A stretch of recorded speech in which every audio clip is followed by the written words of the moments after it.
একটু পরে কল দিতেছি। মামা একটা সিঙ্গারা দাও, একটা মরিচও দিয়েন। কি চাইলি তুই?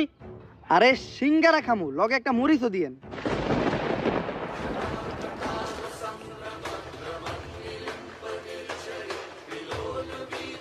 তুই কোন দেশের প্রেসিডেন্ট হইছস যে সামান্য একটা সিঙ্গারা লগে তুই মরিচ খাবি? ওই ওরা ধরে মেম্বার সাহেবের কাছে নিয়ে চল। আরে আগে তো আমার এটা কইবেন, আমার দোষটা কি, আমি কি করছি? মেম্বার সাহেব, ও মেম্বার সাহেব, সকাল সকাল তোকে কি এর এত ডাকাডাকি? রাত্রিবেলা ঘুমাইতে দেয় না তোকে মেম্বার নি, আর দিনের বেলায় তোরা কি হইছে তোকে? কি নিয়ে সালিশ? মেম্বার সাহেব সিঙ্গারা খাওয়া লাগে মরিচ চাইছে। কি সামান্য একটা সিঙ্গারা খাওয়ার লিগে মরিচ চাইছে? দে মরিচ আর পিছন দে বইরা দে। না মেম্বার সাহেব, মরিচের পিছন দিয়ে বইরে দেন যাবো না, কারণ মরিচের অনেক দাম। যদি দিতে মন চাই তাহলে আমার পিছন দিয়ে দেন, ওটা বাইরে করে ধুয়ে আমি আবার তরকারি দিয়ে দেবনি। এই বিষয়টা নিয়ে আবার সালিশ হইতাছে কে? আমি তো সামান্য একটা মরিচই চাইছিলাম। সামান্য মরিচ মানে? বর্তমানে মরিচের যে দাম তুই জানোস না? বাংলাদেশের সাধারণ কোনো মানুষ মরিচ খাইতে পারে না। বাংলাদেশের হাতে গোনা কয়েকজন ধনী ব্যক্তি মরিচ খাইতে পারে। আমি আমার সমস্ত জায়গা সম্পত্তি বিক্রি কইরা শুধুমাত্র একটা মরিচের পাতা কিনছি। প্রতিদিন তরকারি রান্না করার আগে ওই মরিচের পাতা তরকারিতে চুবাই, পরে ওই তরকারি আমরা খাই। পরে ওই মরিচের পাতায় আবার ফ্রিজে রাখা দেই, পরের বার তরকারিতে চুবামো দেখা। এইভাবেই চলতেছে বাংলাদেশের মানুষের মরিচ ছাড়া জীবন। কি বাংলাদেশে এত কিছু ঘটে গেছে? আমি তো আগে জানলে দুবাই থেকে স্বর্ণ না নিয়ে একটা মরিচের গাছ নিয়ে আইতাম। তার মানে তুই বাংলাদেশে ছিলি না? যা, এবারকার মতো তোর মাফ করে দিলাম। বাংলাদেশের মানুষের কাছে টিয়া পয়সা চাবি, দিয়া দিব। জায়গা সম্পত্তি চাবি, লেখা দিব। কিন্তু মরিচ চাবি একদম ডাইরেক্ট ভইরা দিব। তাই মরিচ চাওয়ার মতো ভুল দ্বিতীয়বার আর করিস না। ঠিক আছে মেম্বার সাহেব। কই গো মেম্বার নি, ডাল খাইতে মন চাইছে, ফ্রিজ থেকে মরিচের পাতাটা বাইর করো, একটা চাটা দেই। অনেক খোঁজার পর শুধু এক পিসি পাইছি। কই মালটা দে। আগে টাকা ধরেন, চেক করে লন মালটা ঠিকঠাক আছে কিনা। আরে এটা তো আমারটা থেকে ছোট। সায়েন্টিস্ট, তুই যে টাকা দিছস এটার থেকে আর বড় পাওয়া যাবে না। যে টাকা দিছি মানে একটা মরিচের লাগি 1 কোটি টাকা দিছি। এইবার তাও 1 কোটি টাকা একটা মরিচ পাইছস, সামনের বার পাবি মরিচের বটা। যেটা নিছ তোটা নিয়ে খুশি থাক। সমস্যা নাই, আমার রিসার্চ করার লাগিয়া এই মরিচ যথেষ্ট। আব্বা তাড়াতাড়ি আহেন, সায়েন্টিস্ট স্যার ফোন দিছে, আর্জেন্ট একটা মিটিং আছে। আর আপনারা কতবার কইছে একটা গাড়ি কিনেন, প্রতিদিন এমনি হাইট অফিস যাইতে লেট হয়ে যায়। আরে গাড়ি কিনি না কারণ গাড়ি চালানো ভালো না, ভালো মানুষে কখনো গাড়ি চালায় না। আজকে থেকে 21 বছর আগে আমি একবার গাড়ি চালাইছিলাম, যে গাড়ি চালানোর লেগেই তোর মতো একটা অপদার্থ আমার সামনে। আব্বা আমি তো আলতু ফালতু কামের লিগে গাড়ি কিনুম না, আমি তো প্রয়োজনের লিগে গাড়ি কিনুম। আমিও আমার বাপরে এটাই কইছিলাম। আর এইটা দেখার লেগেই তো আমি আজকে তোর লগে দিতেছি যে তুই করস কি। প্রতিদিনই তোকে সায়েন্টিস্ট স্যারের কি আর তো আর্জেন্ট মিটিং। খালি যদি মিটিং এর নামে অন্য কিছু দেখি তাহলে ঠেলা দিয়ে তোর খেলা শেষ করে দিমু। আচ্ছা আব্বা। আর আব্বা আম্মাই কিন্তু যাওয়ার সময় আপনার মরিচের পাতা নিয়ে যাবার কইছে। বুঝছি, তোর মা এইবার আমার বেশি চাপ দিছে। কেমনে আব্বা? আরে কিডনি তো তোর মায়ের আইফোন 14 প্রো ম্যাক্স কেনার সময় বেচা দিছি, এখন আছে ওই দুইটা। আর মরিচের পাতার যে দাম, মরিচের পাতা কিনতে গেলে খালি আমার দুইটাই হইব না, লগে তোর দুইটাও বেচতে হইব। এই মহিলা ঠেলা দিয়ে আমাকে খেলাই শেষ করে দিছে।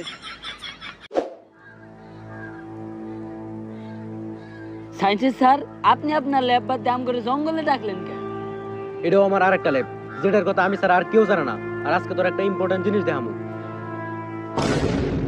মরিচ? সায়েন্টিস্ট স্যার আপনি এটা পাইলেন কই? অনেক কষ্টে ম্যানেজ করছি। রাখ, ভালোই হয়েছে। এই মরিচি তোর আম্মার লেগে নিয়ে যাবো, আমাকে বেশি দুইটা পয়সা গেল।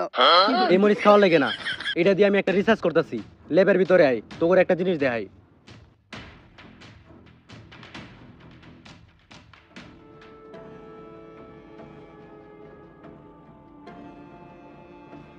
এইটা দিয়ে ঢোকার সময় আমার এক্স এর কথা মনে পড়ে গেল। ওই দেখ,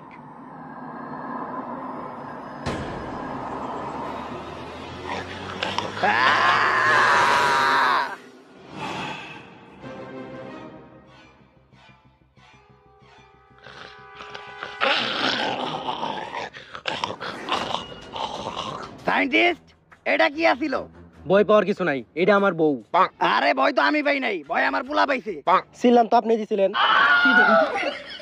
কিন্তু আপনার বউর এই অবস্থা কে? আসলে বাংলাদেশে মরিচের দাম বাড়ার পর থেকে কোনো সাধারণ মানুষ মরিচ কিনে খাইতে পারে না। তাই আস্তে আস্তে বাংলাদেশ থেকে মরিচ বিলুপ্ত হওয়া শুরু করে। আর জালকুড়া মরিচ খেতে না পারিয়া পাগলের মতো আচরণ করা শুরু করে। তাই আমি একজনের টেস্ট করি, আর টেস্ট করার পর জানতে পারি ওর মধ্যে নতুন একটা রোগ সৃষ্টি হইতেছে, যেটার নাম জালতঙ্ক। আর এই রোগের আক্রান্ত মানুষ যদি মরিচ খেতে না পারে, তাহলে তারা পাগলের মতো অস্বাভাবিক আচরণ করা শুরু করে, আর একটা সময় তারা মানুষ খাওয়া শুরু করে।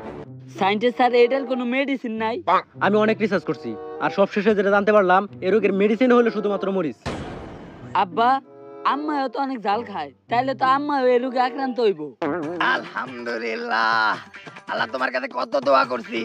আমি সব সময় নামাজ পড়ে খালি এই দোয়াটাই করতাম, এমনকি আমি তাহাজ্জুদের নামাজ পড়েও এই দোয়াই করছি যে এই দুনিয়াতে এত মানুষ মরে, এই মহিলা কেন মরে না? কোন একটা রোগ দিয়া এই মহিলারে তুমি উঠায় নাও, এট লাস্ট তুমি আমার দোয়া কবুল করছো, আমিন। আব্বা, আম্মা যদি মানুষ খাওয়া শুরু করে, তাইলে সর্বপ্রথম কিন্তু আপনারই খাইবো।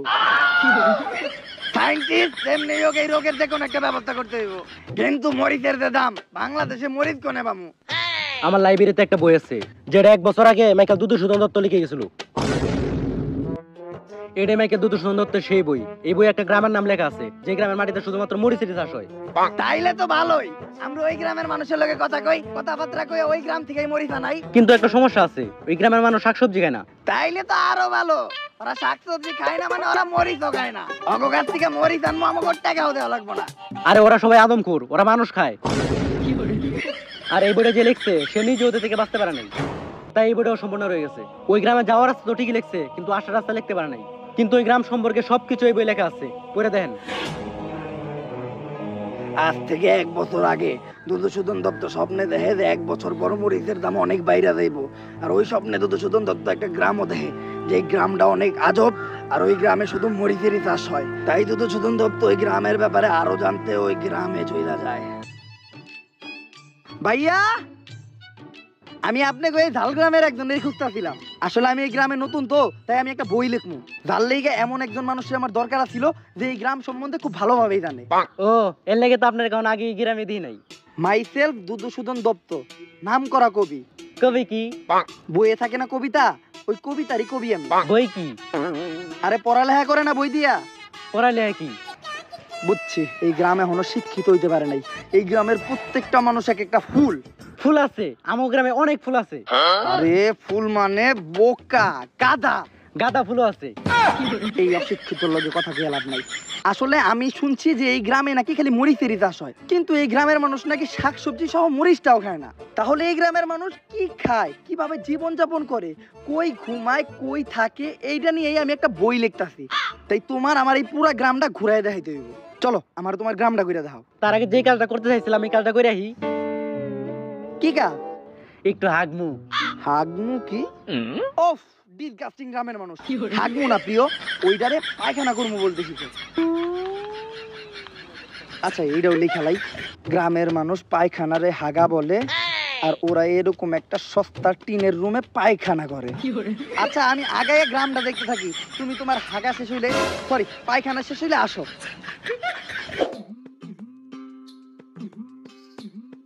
এই যে এই গ্রামের এটা হলো মরিচ ক্ষেত, এরপর একটা মরিচ ক্ষেত, এরপর একটা মরিচ ক্ষেত।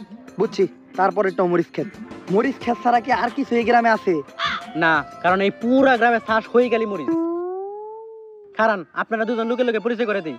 এই মুখলেস, ওই মফেজ, এদিকে আয়, তোকে একজন লোকে পরিচয় করে দেই। এই যে মুখলেস, এই গ্রামের সব থেকে গরিব লোক, কিন্তু এই গ্রামের সব থেকে বড় মরিচ ক্ষেতের মালিকও।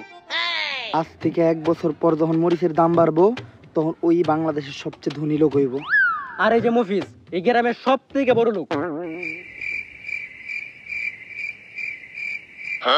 ওরে কি দেখে বড় লোক মনে হয়, আর ওরে কি দেখে গরিব মনে হয়। আর এই গ্রামের নিয়মই এটা, বড় লোকটা জামা কাপড় কম পরে। যেহেতু ওই লুঙ্গি পরে আছে তার মানে ওই বড় লোক, যদি ওই লুঙ্গি ছাড়া হাফ প্যান্ট পরে থাকতো তার মানে ওই তার চেয়েও বেশি বড় লোক। আর যদি জামা কাপড় ছাড়া ন্যাংটা থাকে? পাগল নাকি আপনি? মানুষ কখনো জামা কাপড় ছাড়া থাকে? বুঝছি, এই গ্রামের কালচার অনেকটা টিকটকের মতো। টিকটকে যেমন বড় লোকের মাইয়েরা ছোট ছোট জামা কাপড় পরে ইহা মুদ্রা করে, তেমন এই গ্রামের বড় লোকরা ছোট ছোট জামা কাপড় পরে চলাফেরা করে। আচ্ছা টিকটক কি? জানোস না? এটাই ভালো। টিকটক হইলো একটা ভাইরাস, যেটা আগামী কয়েক বছরের মধ্যে দুনিয়াটারই প্রতিবন্ধী বানাইবো।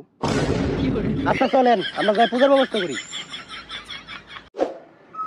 আমরা এই জায়গায় খেলা রয়েছি কে? আর আজকে আমাকে পূজা, আজকে আমাকে জীবনদাতা এখানে আইবো, যে যতটুকু মরিচ দিব আমাকে জীবনদাতা আমাকে ততটুকু জীবন দিব।